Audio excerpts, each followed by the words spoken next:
እንዳኔ እግዚአብሔር ይስጥልኝ በጣም ምንም ችግር የለውም። ወንድሜ እኮ ተሳመ እንጂ ፍቅረኛ እኮ ነች አብርሃም።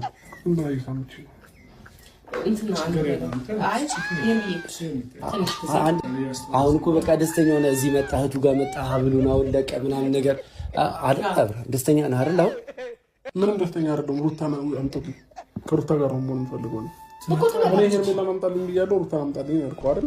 ሩታ ቤት ነው ትመጣለች አይደል? አዎ ትመጣለች እኮ ሩታም እኮ ትመጣለች። ግን ሄርሜላ እንዳጋጣሚ ቅርብ ቦታ ነበረችና በቃ እንድትመጣ ብዬ እኮ ስታያት እኮ ነገሮችን ካስታወስክ ብዬ ነው። እኔ ማንም ሊመጣ ችግር የለም። እኔ ሩታ ማምጣልኝ ያልኩት እኮ ትመጣለች። ሩታ ችግር የለውም። በጣም እግዚአብሔር ያክብር። በጣም እናመሰግናለን። እኛ መንገድ ማን ነው መስሎኝ የሚደመጥነው?